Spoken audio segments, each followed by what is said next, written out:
Damn, I swear. Trying to get my homework submitted to my class, and it was all over the place. Hey everyone, sorry for the swearing at the beginning. I swear. I swear that I swear, so it's fine. It's not fine. It's just something I deal with. So welcome everybody. Hello. It's Friday. We're working on some Golang stuff, and glad you're here with me. And yeah, for those of you hanging out, I'm glad we'll be here for the next hour and a half, and I'm going to go through some stuff. If you were here 40 minutes ish ago, and you may have seen me go online and then immediately go off, um, I am recording homework. One of the things for my class, which I can show you that technically.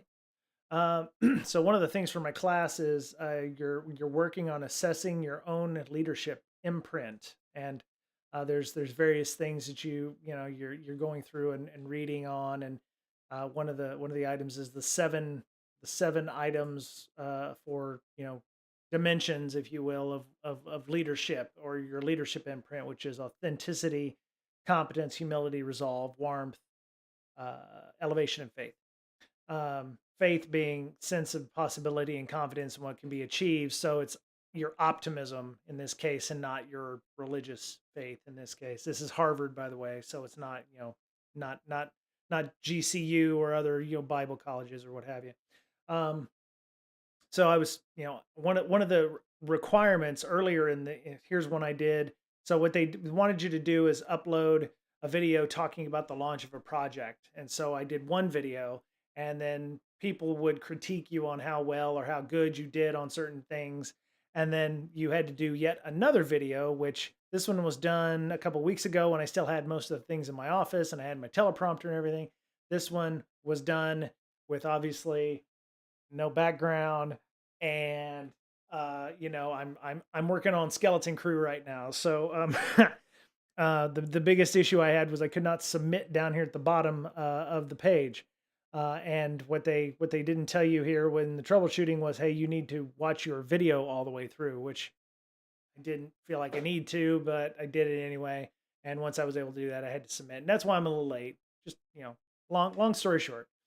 Um, Welcome to all of the people simulcasting on our live stream, on our LinkedIn and our YouTubes. Uh, oh, interesting. Uh, Hope y'all are enjoying this. Had a good week so far. My Friday has been very Friday-y. Oh, there you go. So you can see my script and everything too. So I had to write a script, and it had to be more than 30 seconds, but less than a minute and a half, which is actually surprisingly short amount of time. I actually had to trim this down a little bit because the first take that I had done was like 2.5 minutes, and then I reread the instructions. I was like, oh, I thought it was like the maximum 2.5 because that's what the first one was. It was no more than 2.5 minutes. And so yeah, I had to tear this down a little bit and pull out some items and still kind of keep the difference between the two deliveries. They wanted you to deliver it one way, then based on the feedback and whatever you got from your cohort in the previous thing, they wanted you to kind of switch it up. So I was trying to be a little bit more forceful, a bit more humility, and that. So um, yeah, so I like the courses on Harvard. The issue that I've got is when they want me to do things like submit a survey to my coworkers, and I'm like, uh, we already have enough stuff to do at work, and it's like we just had like evaluations and things, the yearly evaluations, and I'm like, I don't want to have to include my coworkers in my class because it's like I'm asking them to take an hour and a half out of their day to help me, and it's like I don't like doing surveys at the best of times, and this was like another survey talking about just how good or how awesome Brian was or how bad he is or what he needs to improve on. So getting them to understand that this is an anonymous survey, not related to my company. I'm doing this for even the blurb email they send you is you find you have to edit it because it's like some people are like, "Oh, can I take that class? Is that in our learning catalog?" I'm like, No, I actually paid for this outside of work." And they're like, "Why do that? We have all this cool training here." And I'm like, no, no, I'd rather, have, I'm not going to buy a vendor cert or something like that. If I worked for Cisco, I'm sure there's a requirement to get all the Ciscos, but it's like, I don't want to have to go to, this and do all of the internal stuff for our own company. Outside of my company, nobody will give two shakes about, the fact that I'm, Joe Bob Billy's bait shop, management leader or whatever. It's like, nobody will give a shit. So it's like, for what it's worth, Harvard, having Harvard as a degree certification or degree completion certification is a better title than the one that I could get from my own internal company. So I'm going to hold on to that. I actually did like the mechanism they used for submitting the videos. You submit the video, and then they have the captions, and then it's like very split. I love that idea. I wish I had more of that, or had a simple interface for that, for like podcasts and stuff. Because it was like once you submit the video, then the captions come up, and it's like, it splits it up into 5 seconds. So you can say, well, that doesn't make any sense. So I can click on the link, and it'll go to the video where I can hear what I said and go, okay, I didn't say colored. Like, one of them was like, in this calendar year, and it said color year, and I was like, okay, I know what I said there. So it's a nice interface, and so I'm working through this. So I'm done. I don't have to do the rest of this yet, but I have.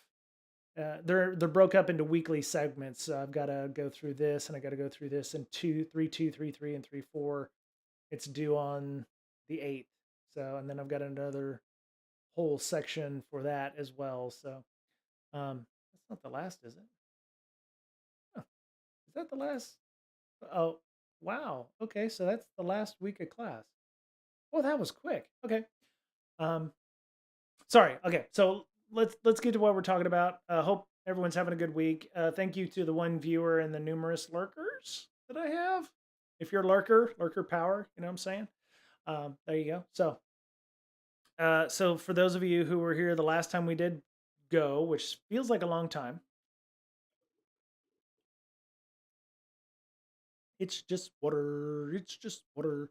Um, we are going through switch statements. We're going to go through some of the items here for understanding what a switch statement is. As we saw before when we did conditions, if statements, else if statements, nested if statements. This is a way of putting some logic into your uh, Go program.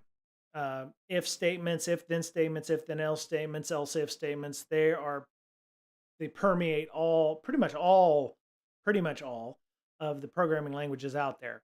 Um, one of the oldest. I don't want to call it data structure, but it is a structure that is, it is pretty well known. So if the code is executed, if the condition is true,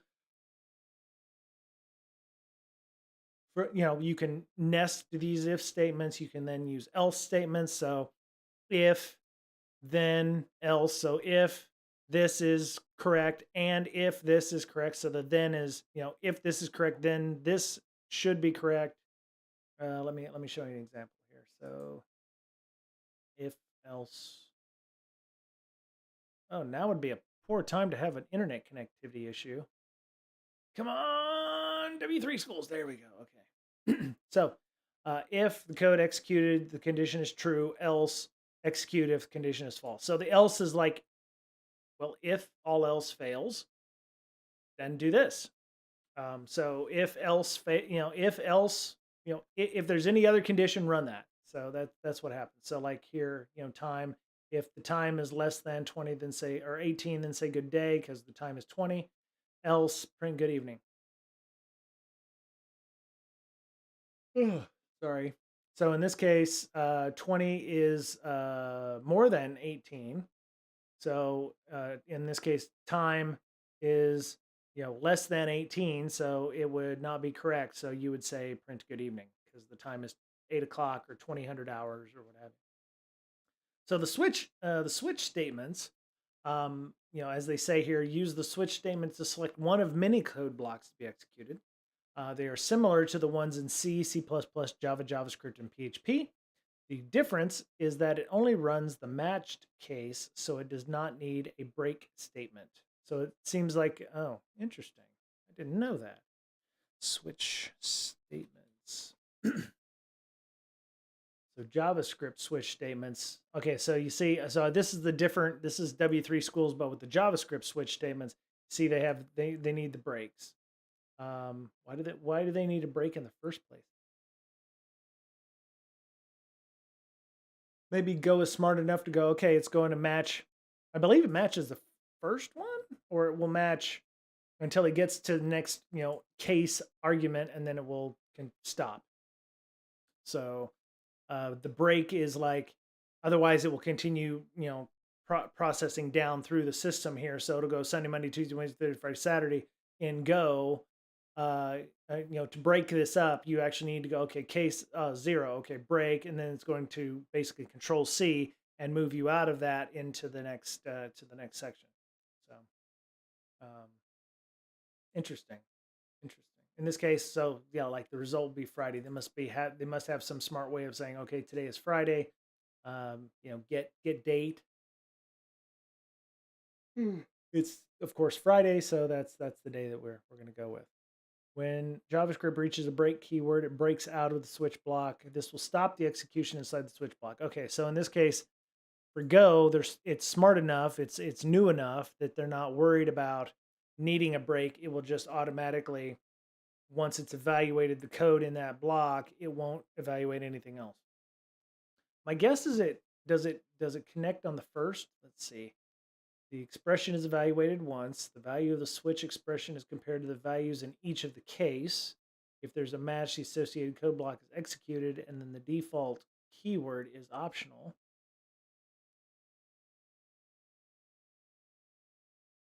I'm sorry, it's been a long day. Default keyword is optional. Specify some code to run if there's no case match. Okay, so the case and the default. So case in this case would be like the if statement. If X, and then run the code block. So if the expression evaluates to X, then run this code block. If and this is like the nested ifs. So if the case is actually Y, then execute this one. If case Z, etc., etc., etc., all the way down to default, which is the else statement. So if nothing else matches, run this, and this would be like invalid, invalid invalid option, or does not compute, or divide by 0 or something like that. So that makes sense. All right, so we have, so they're doing the weekday number thing here, except it's not. You see, it's the exact same, almost the exact same code that they're doing for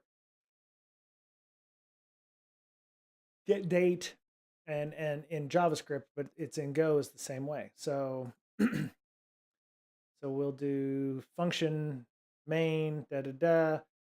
Okay, so day we'll use the walrus, of course, is 4.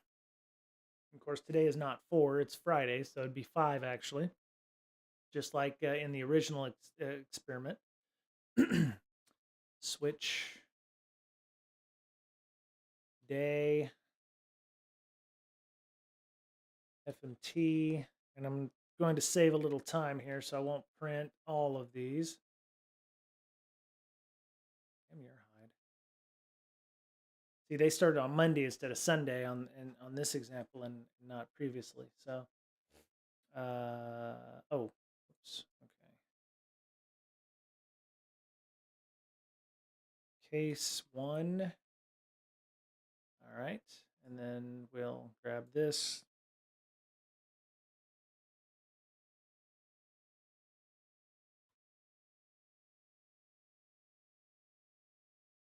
You rat. Okay.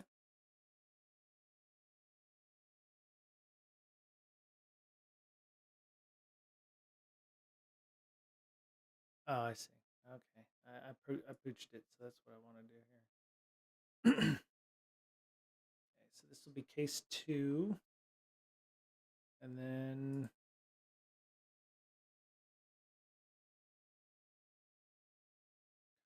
damn. Okay, this is annoying as shit.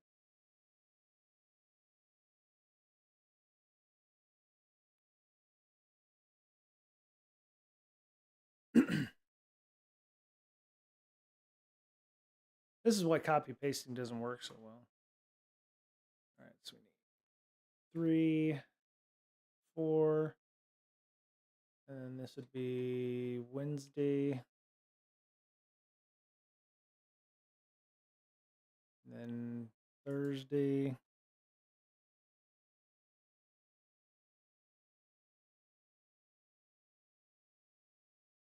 I think I hit, yeah, there we go. Thursday. Okay.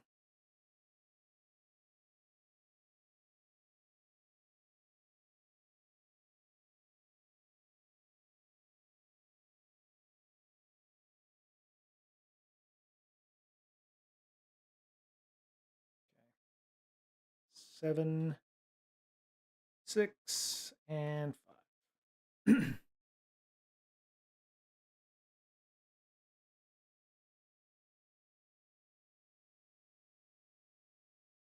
Friday, Saturday, and Sunday. All right, so case 65432 1. Monday, Tuesday, Wednesday, Thursday, Friday, Saturday, Sunday. Okay. Right. All right. So now that that's done, there we go. File, save as, and we're in GoLang tutorial switch.go.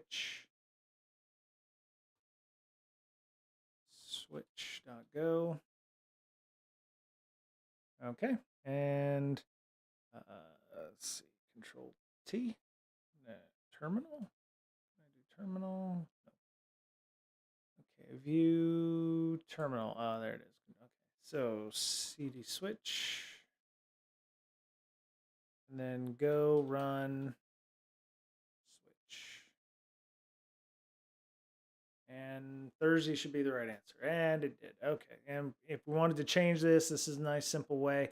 You might do something like this for large amounts of data, like if you're looking for area codes in the US or postal codes.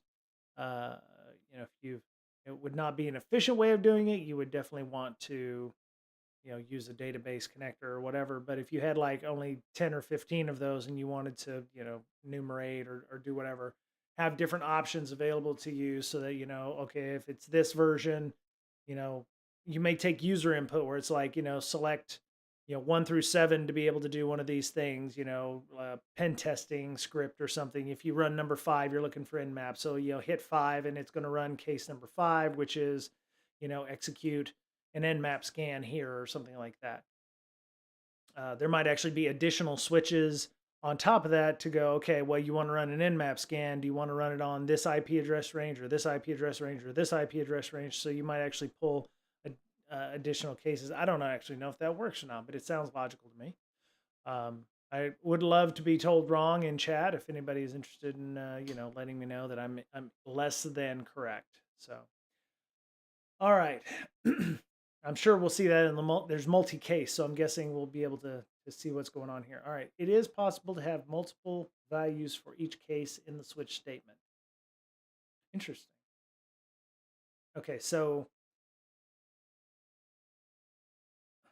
so if you did case 3 and say 5, oh no, there's no space. Okay, so you could do 3 and 5, and then if the answer evaluated to one of those two, you could run this. And I wonder if it would run this and that. Let me see. Seems to me that you couldn't have a 3 and a 5 and a 5. Let me see what happens. I'll make that 5, and then we'll save it. Save it, and then I will. Okay, you're not seeing what it said. it said getting configurations from Go. It was really weird. That was a pop-up that was, oh man, what happened? What did I do wrong? Okay, so far so good. Okay, there we go. I borked something. Oh, what's this? Got a little extract a variable. Okay, so cd switch. Okay.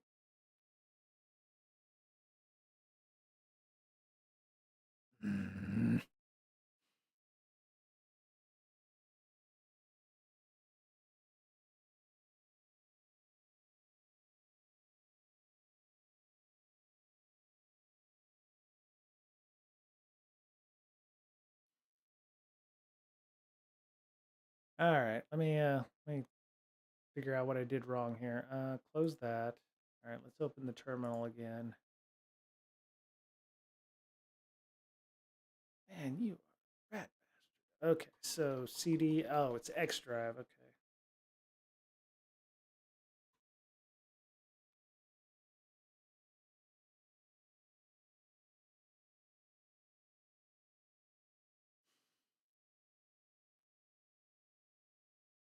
Okay. 1 second, y'all. Okay, so CD.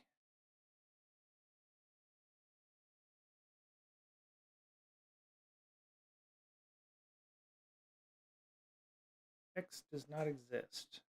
Maybe that's why it crashed. It couldn't find the X drive. Oh, that's because it's the G drive. Okay, G colon. There we go. CD switch. Okay. Just batting 1,000 today, y'all. Close that. All right, so go run switch go. Okay, so you can't put duplicate in there, so it has to be one specifically at a time. So you'd have to take out number 5. In this case, I could probably just go. There we go. Control S, and then. Okay, so there that works. Okay, so yeah, you can't have cancel. You can't have multiple values evaluate that way. So let me remove that and then remove the 5. There we go. So we're back to normal. All right, in this case, multiple switch example. Okay, I think we've talked about this. The difference is you can't have, you only have a 1, 3, or 5, a 2 or 4, or a 6 and 7. So these are days of the week, so 7 days in the week. It's an odd work weekday, an even weekday, or the weekend, 6 and 7. Or otherwise, the default is invalid day number of days. So if I put the 8th day of the week there, that would be incorrect and would format as invalid day of day number.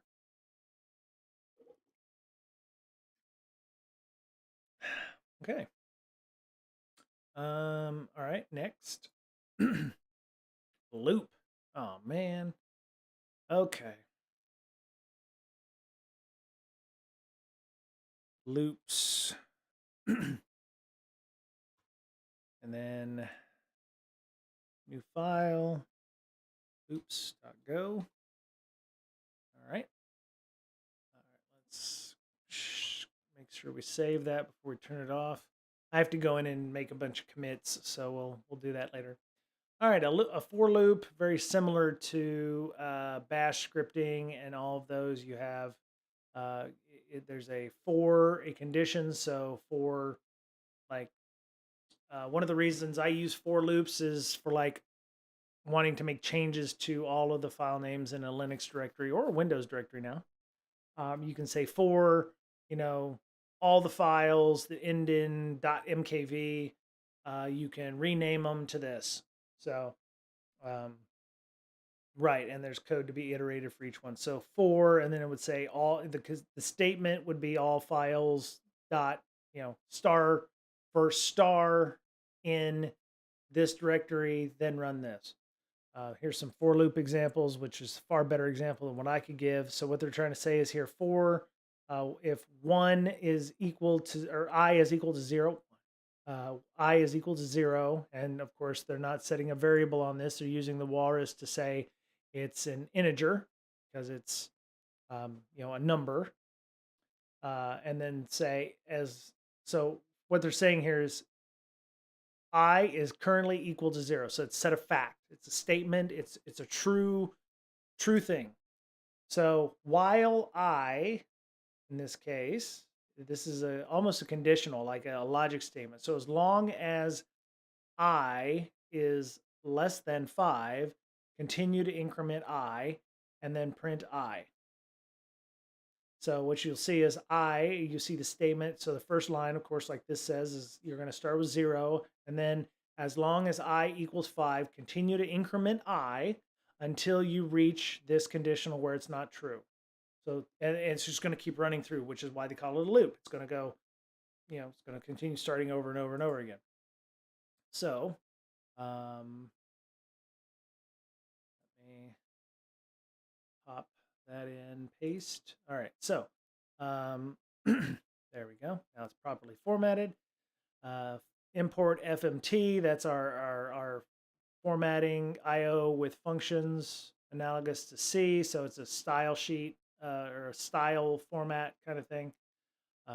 Makes everything in the proper order. So it says for I is 0. It's an integer, right? Var I is an int, so it recognizes it as an integer. I needs to be less than 5, and then as long as that is true, then iterate. And what it's doing is I is going to iterate and change every time. So every time it increments this, it's setting I to a new number. So it's going to go I is 0, and after that, it's only going to increment through these two sections here. It's not going to go back. So this is the starting point, but after this, it will iterate between just these two systems here. So it'll go I is 0 is less than 5. Yes. So okay, we're going to go over here. We're going to print that, but then we're going to increment this as well. So I is now 2.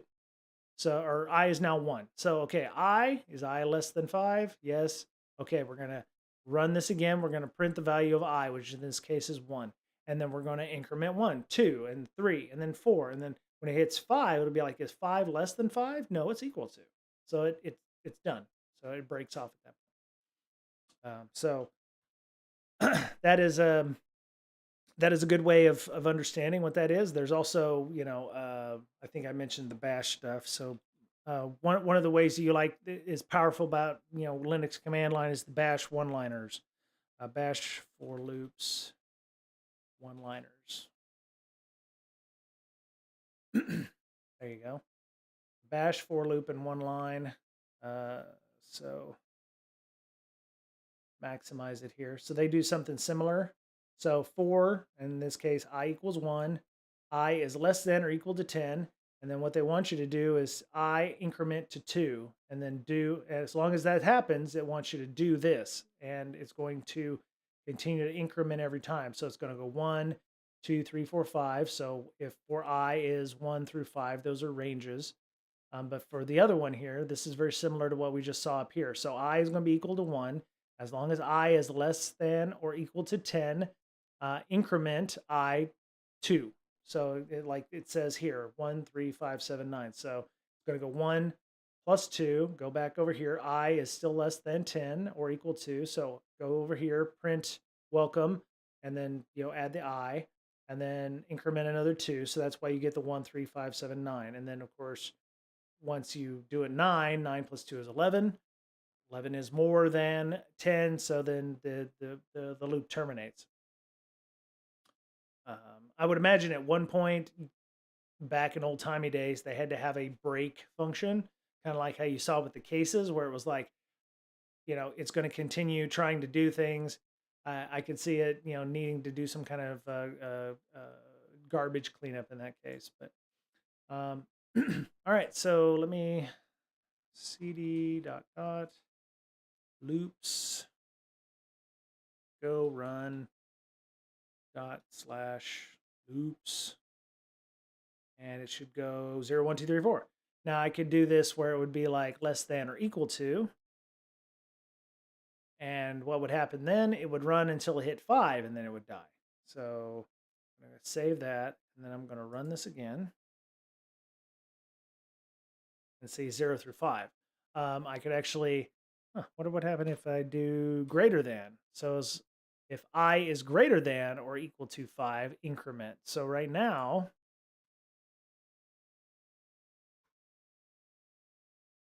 oh, okay. So see, that didn't work. So I is equal to 0. I is not greater than or equal to 5. So it would stop at that point. So that's why nothing happened in that case. And it didn't increment because I did not evaluate as being true. So it, did not continue on through, which is why this or this is really the only options you have. So, all right. Wow, 41 minutes in. All right. Must be a slow day for everybody. It was still, it's March 3rd, and we were getting some chunky rain out there. Had some snow, had some ice, had some grapple, ice pellets, if you will. Um, fun times, fun times. All right, so we have an example here to increase the explanation. So example 2, we've got package main, FMT, function main. And so what we have here is I is 0. So it's an int, an integer, if you will. As long as I is less than or equal to 100, print the I value and then increment 10. So, right, the output here should be 0, 10, 20, 30, 40, 50, 60, 70, 80, 900.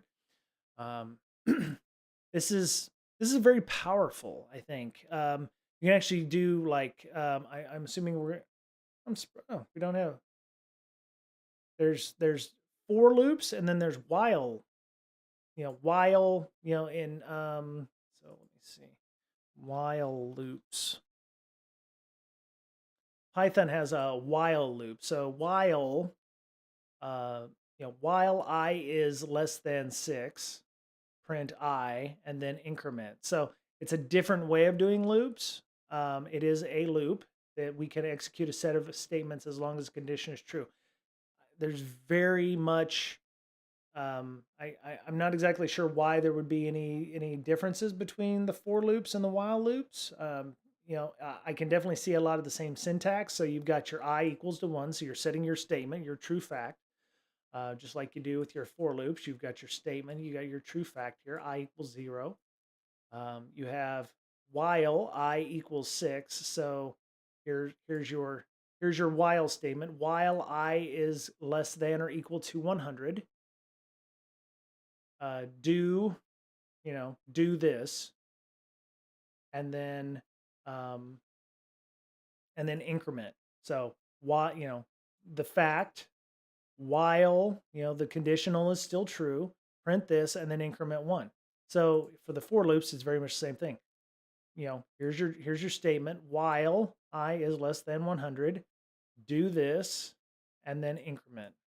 So the while loop actually is a bit more logically progressed. I mean, if you looked at this, you're like, I don't know what this means. How is this going to work? And then you're seeing the output and you're like, I don't understand what's going on. There may be some differences there. I mean, a lot of people use for loops for that, but um, yeah. So I mean, this feels more logical, like a step. Set the variable, set the conditional, print what you want to print, then increment, and then it will whoop, right back up in the top where it goes while I equals 6. So in this case, I will be 2. So set I equals to 2. 2 is less than 6. Print 2, increment. Lather, rinse, repeat. Yeah. So you can actually do break statements too. So you could say you could stop the loop even if it's true. I don't see any of that for Go, so I don't want to muddy the waters any, but these are options. So explain the loop. So there you go. Continue the loop as long as it's less than or equal to 100, and increase the counter loop by 10 each time. Oh, they do have breaks in here. Okay, so we're going to get to breaks. We're going to get continues. So apologies for that. All right. All right. So I'm going to, how am I going to, hey, Infinite TTY, how are you doing? Appreciate you coming and hanging out. I'm doing good. How are you doing? I was finishing up my homework from Harvard, and then I realized it was Friday, and I needed to do some GoLang-a-gogo. And okay, Infinity. All right, sounds good. Thank you for that. Um, did you have a good Friday? Good week?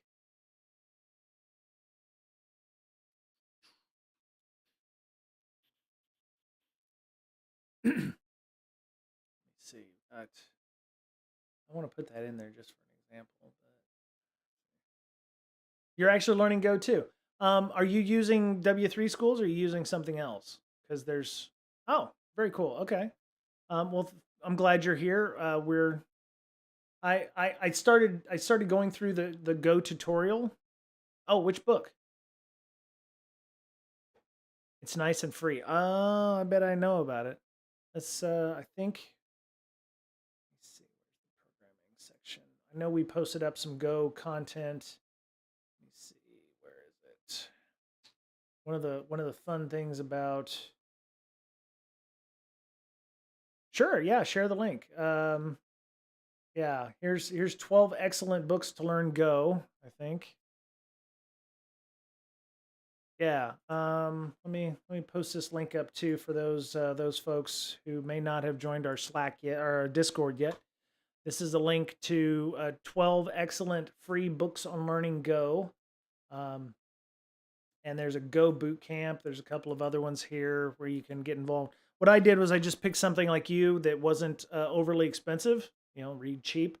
And here's the Golang Bootcamp book as well. I think this was written by the Go devs. Um, and that one was from Beta Wolf, the Golang Bootcamp one there. Thank you, Beta Wolf. Yeah, I'll definitely check that one out too. There's no the good thing is there's no shortage of. I'm not sure I want to put that one in. So yeah, there's a lot of great information out there on various things. There's even Advent games for various, like you can do Advent of code. Uh, that's not, is that it? Advent code. Um, hmm, okay. And then Go.dev, of course. Black Hat Go is a good one. Oh yeah, yeah. Black Hat or let's see, Go.dev is I think the actual website, Go.dev. And they have some tutorials on their site too if you want to learn how to use Go, and that's from the people who actually created Go. Um, and then they have a playground where you can go in and use Go as a sandbox if you want to, with different versions of Go, which I guess that's good. Um, I wonder if they have the ability to run like pull down files and stuff through here. They must have a really nice linter, but that's a yeah, Black Hat Go. That's Black Hat. Ugh, Black Hat Go. I think that's a no starch book. Yeah, yeah. There you go. That's a good book. On Discord, what do you send Go book links? I put it in the programming. I used to have like on the Slack we had multiple, like we had one for PowerShell and one for Python, and it was like I just started consolidating channels in our Slack down, and I think I just created a when I moved over to the Discord, I put just in the programming channel instead of one for PowerShell, one for Python, and one for whatever. So there's a programming language. You can scroll up, I think, around to November timeframe. But if you search in there, there's some GoBook resources in there. I was actually researching something the other day. There's a Discord bots in GoLang, and I found out that there's a couple of Discord bots that run in Go, and I was like, oh, this might be a unique, a good use for me to learn Go. Is like I can make a Discord bot.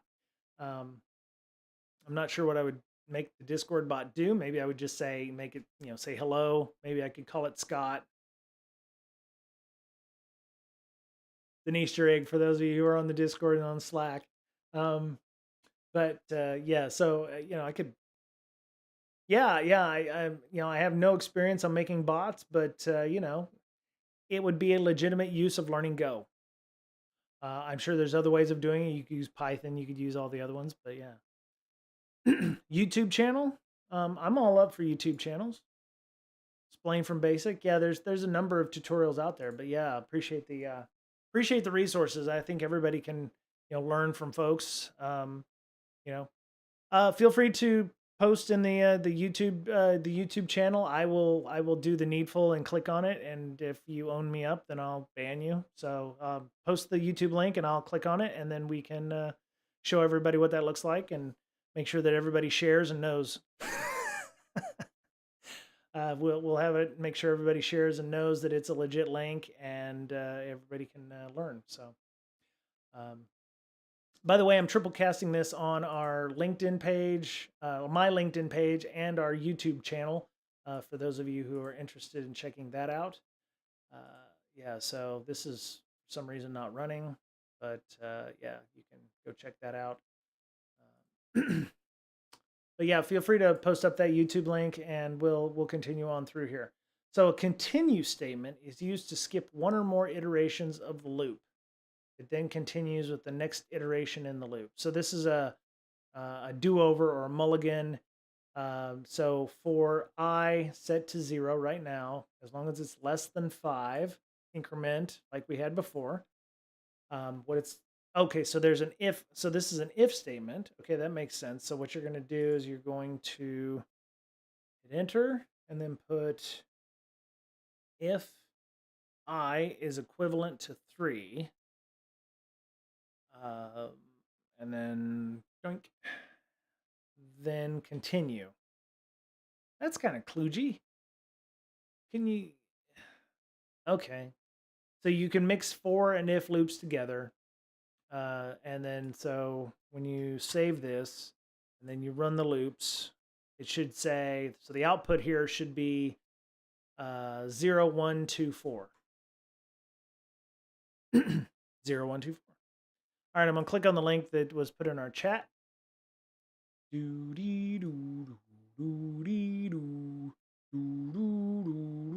Okay. 46 killer Golang projects in 46 different videos. Oh, very cool. So we're going to build a web server with Golang in 20 minutes. So Infinity, one of the things that I've always wondered about with programming languages, not to get off on too much of a tangent here, but it's funny because it's like you go read up on how to build an API and you're thinking, oh, well, I'm going to have to, I get my mise en place here, I'm going to have my IDE and I'm going to have my Go and I'm going to be able to do all these things and all these ingredients. And they're like, no, no, no, just go to the locker and buy the prepackaged API and use that. And I was like, that's not building an API. That's just, installing a framework. I was like, you know, I want to build the HTTP and I want to build the transaction and I want to, I want to build all the API goodies and actually make an API, not just, py install, node or whatever. Or, I know my lack of developerness is showing, but it's like, you know, don't actually take the time to learn how to set up an API. Just install this, this framework package and go on about your way. It's like nobody can be bothered these days to do so. And then there are a lot of sites out there. None of them are like, this is how we're going to build an API. And maybe this is the thing where it's like, well, maybe Brian should do that. And I was like, okay. So I had this problem when I worked at a government contractor. We had Oracle databases. We had an Oracle farm set up to do things. And this is in the before times, before, things like Amazon and Google existed, back in old timey days. And I asked the development team and the infrastructure team, I was like, okay, so if we lose our database, what happens? Oh, we just clone from one of the other systems. And I was like, what happens if they were to all fail? Do we have documentation on how to build this from scratch? And they're like, oh, you don't, you don't build from scratch. And I was like, what? They're like, no, we just clone from, we just take this and copy paste this database from here to here and it's all good and everything. I was like, so we don't have instructions on how to build from bare metal, how to install Oracle properly. We just clone a drive and call it good. And I was like, oh my God. We don't say this word here. Which word is that?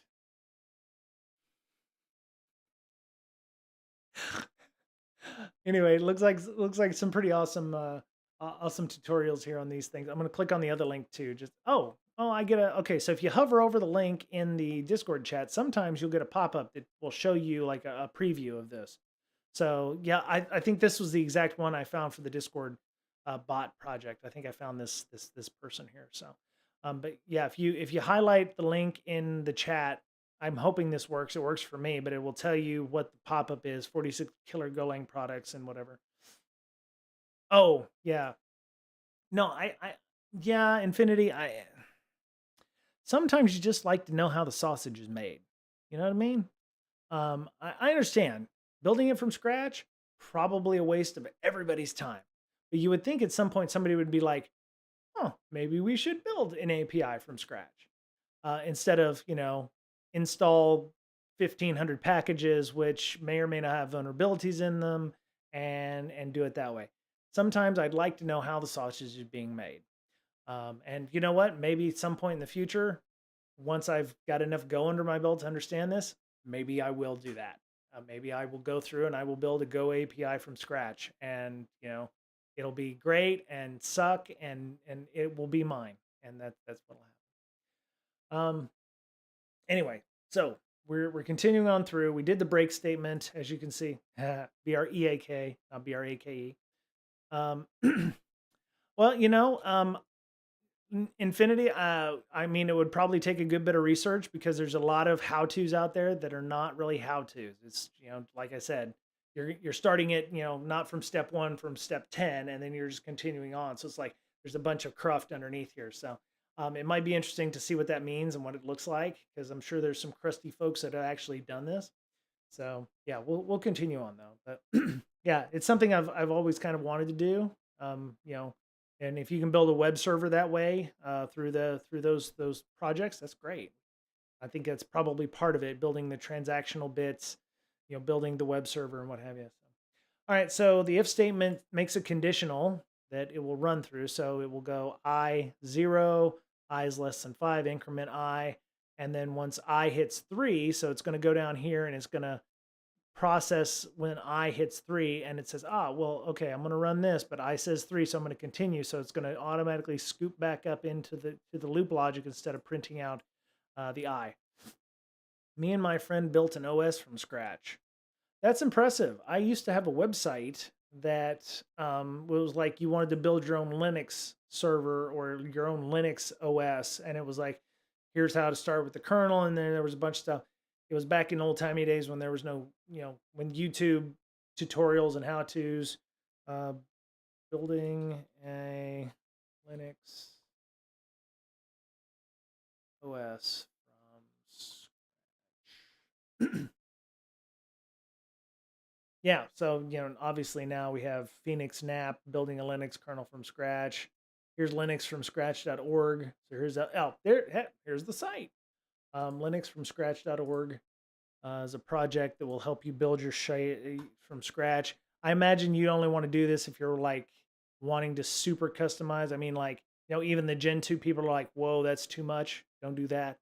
Um, yeah. Um, there's, even like even the Gen 2 folks would be like, yeah, that's a little too far. Don't do that. So anyway, so we're going to continue on. We got the break statement. BREAK statement is used to break or terminate loop execution. So just like you're going to make it continue, it's going to go until it finds a break function.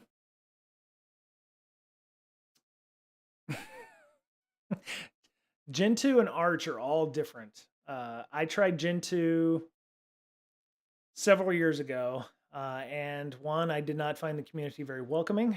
And yes, it was very much a min-maxer kind of thing. Kind of, if you've ever played RPGs, you know what min-maxing is.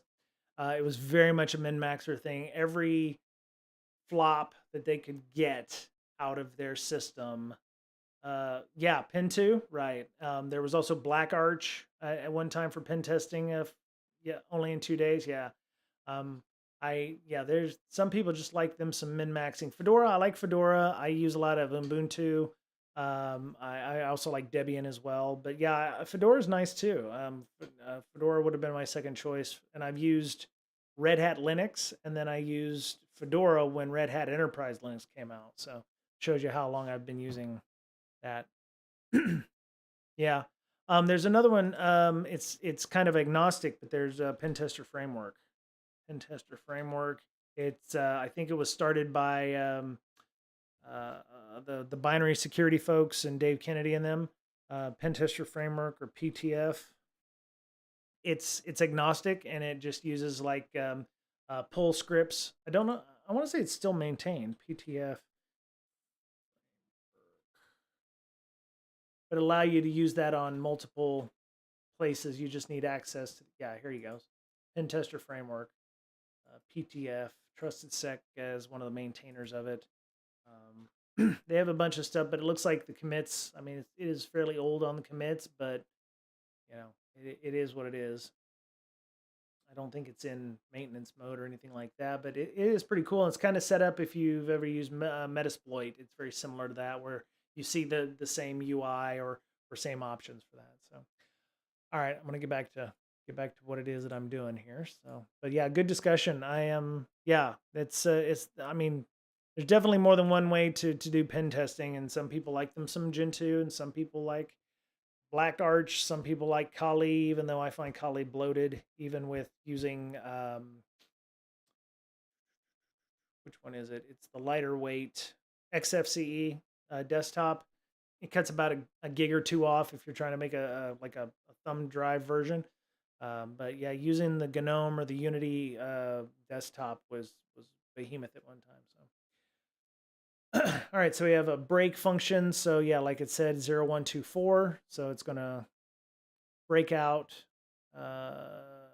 Actually, I did not run it with the new version in there. Oh, wait, I didn't save this. So there we go. Yeah, 012. So 3 and 4 are no longer there because once it got to 3, it said, if it evaluates I to 3, it's going to break and cut the system off.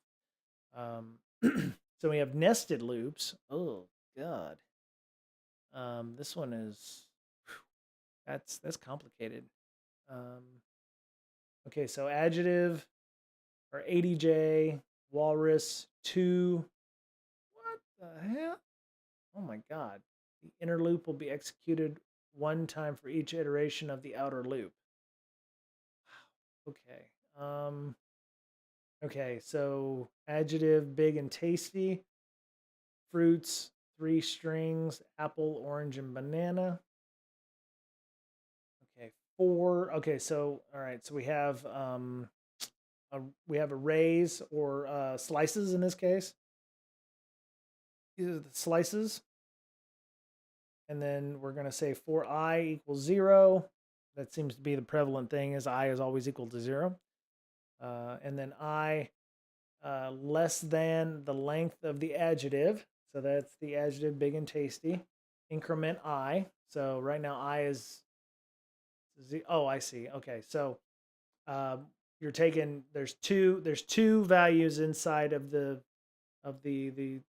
slice. So this would be 0 and 1. So right now it evaluates to 0 the length of the adjectives. So it's looking for the length of the number of values inside of that. So as long as and there's 2 values. So as long as it is less than the length of the adjectives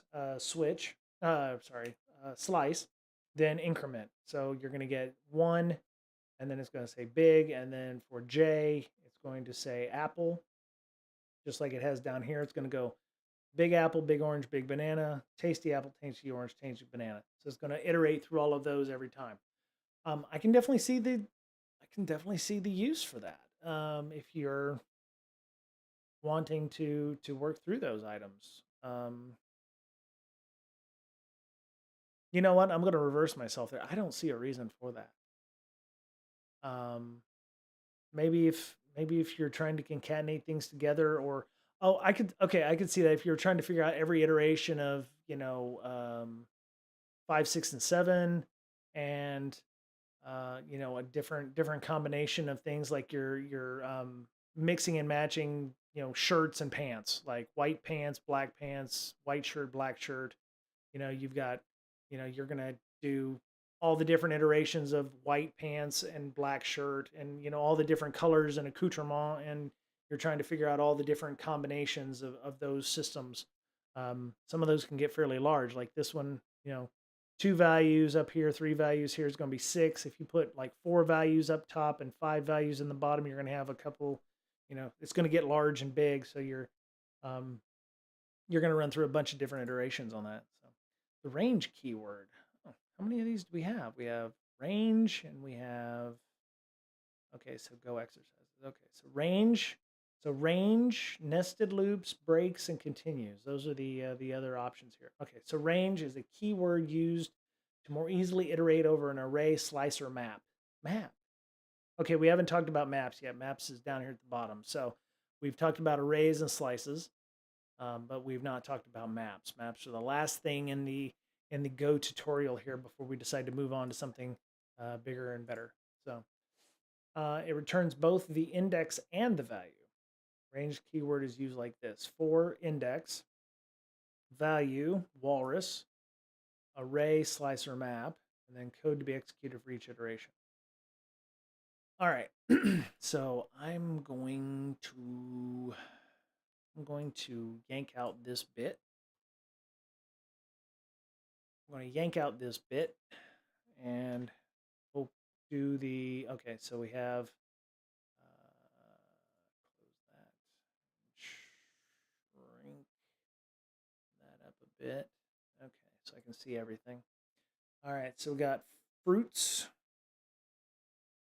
walrus, 3, okay, string, and then apple, orange, banana. All right. And then for IDX, value, walrus. God, well, okay, there we go. Range, fruits. And then that, and then, okay, so we've FMT, printf, and then %t or %v. All right, so that's the value. T is a tab, I believe. %v, new line, IDX, and val. Okay, and then we close that. And okay, so yeah, so what you'll see down here is it's going to do the index, which in the index in this case would be its place in the array, slice, or map. I don't know what a map is yet, but we'll find out together. So apple is in the zeroth is a thing.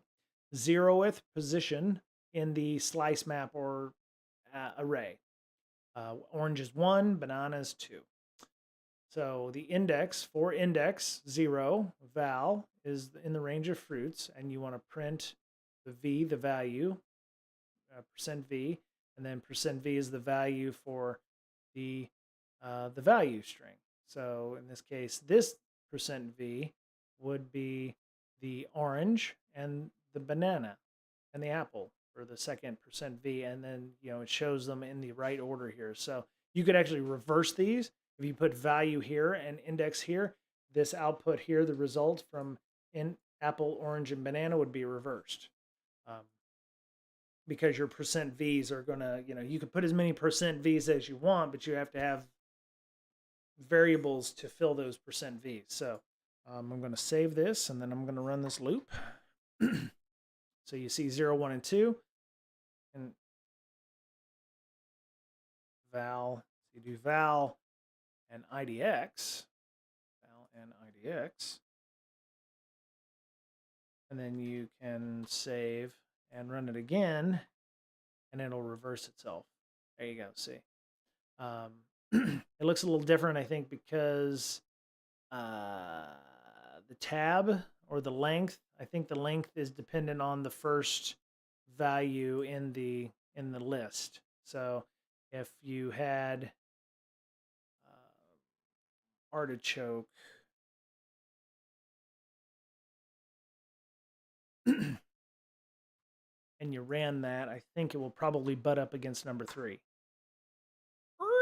Oh, well, I dorked it up, didn't I? Oh, I see. I see. My bad. Okay, so I have to put 4 in here because there's 4 values, 0 through 3. There's 4 total values in there. So then I have to hit S, and then I run it again. Okay, so we've caused it to go beyond 1 tab length because Apple is where it set the initial tab. So then it justified on everything else except for artichoke, which takes it over the maximum line, so everything doesn't look pretty. Um, but you get the point. You can mix things up. You can turn things around. I can do IDX here and val, and it will look better. So in this case, like maybe you want to dump a database of information, and you're gonna set it up where you're gonna print IDX and whatever, and your IDX is gonna be like your unifier or your record numbers or what have you. And so in this case, you got a nicer formatted version here: 0 apple, 1 orange, 2 banana, 3 artichoke. So okay, let us see. Try it yourself. Okay, so we've done all that. I think we understood that. Um, Interesting. So we want to omit the indexes. So you would just put the value. Well, you don't. Do you have to put the index and the value in there? Tinkerbaj. Yeah. It's 8 spaces. Yeah, and that's why it looked janky when I put artichoke in there because it's 9 characters. So it futzes things up. But maybe you'll have. I'm sure there's ways to make it so that everything is a couple of tabs away. I could technically go tab or something like that, or set something in there and have 2 tabs, and then everything would line up a little better on the review there. So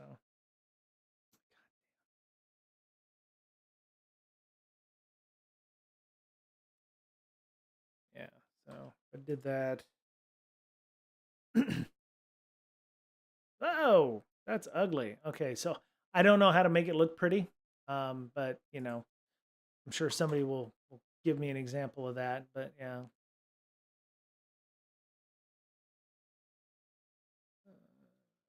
there we go. Why does it do that? Okay. All right. So we want to omit the values in IDX and store the value. You can do one or the other. Interesting.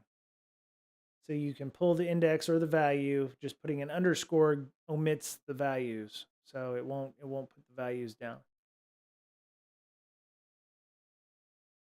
So it makes you put an underscore here, but do you have to put the additional values? Seems to me if you just want to show the values, you just omit the value. I just wanted to show the values and the indexes. Let's see. Oh, okay. So val is declared. Okay, so if you declared them up here, you have to use them, I guess. I guess that makes sense. So all right, IDX and val. And then you have to put in your tab and then your %v again. And there, I think we're good there on that. So Control V.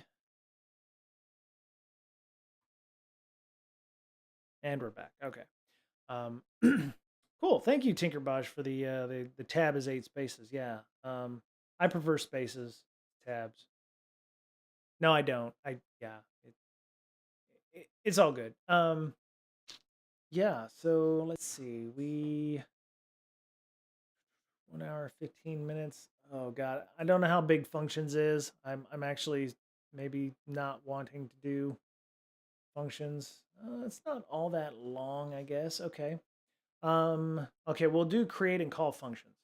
You must use them if you don't want to use, but return 2 values. Underscores used to omit. Okay, that's pretty cool. Okay. I wasn't aware that you could, so it's like like a null or something like that. The underscore just says it exists, but it don't exist. Don't error out on that. That seems.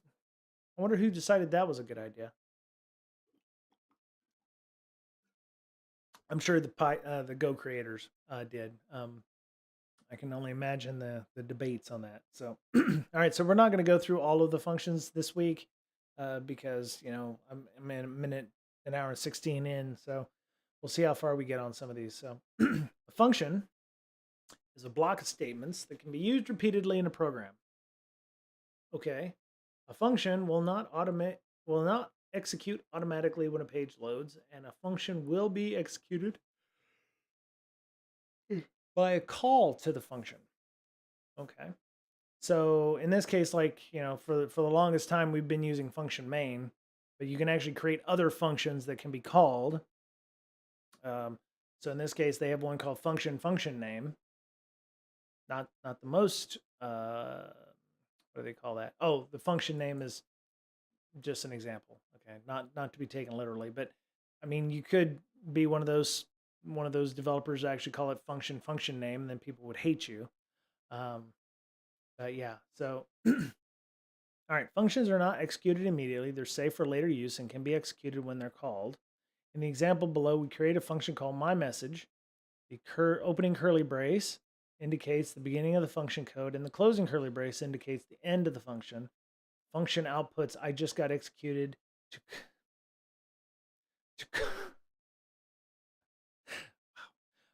to call the function, just write its name followed by 2 parentheses. So in this case, function. Now, if I remember correctly, I don't know if it's the same. I seem to remember, like in C, you had to call all your functions before you go into main. C function, C functions. Let me see. Return result. Okay, so I was trying to figure out if there was. I seem to remember there was like some kind of issue with functions where you had to like put them all up above where you want the actual code to run, and there's some issues. So maybe I'll look at that myself. Let's see. Here's the main. Okay, so int main. Okay, so you're doing that.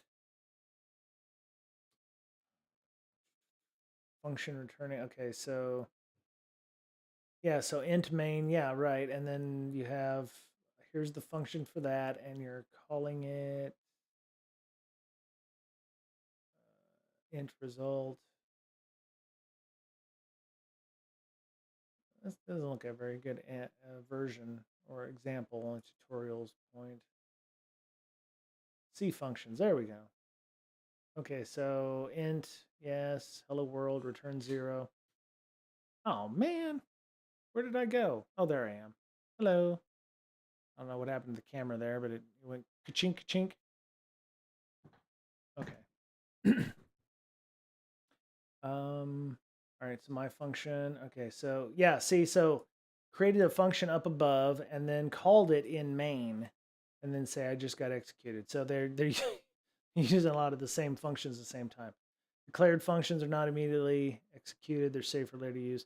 Call a function to and a semicolon. So they don't need a semicolon in Go. So that's better. Void means that the function does not have a return value, so you don't necessarily need a return value. Okay, that's not a Go thing. I was just trying to see if there was any place. I guess there's no specific requirements for you to put the functions above or below main on Go. So I guess there's no requirements here. But it looks like you can actually call them inside of. Oh no, you're calling them up above here too. Okay. Okay, so you got that, and then function main, and then my message. Okay, that makes sense. So you can call it multiple times. There's no lock or loss here.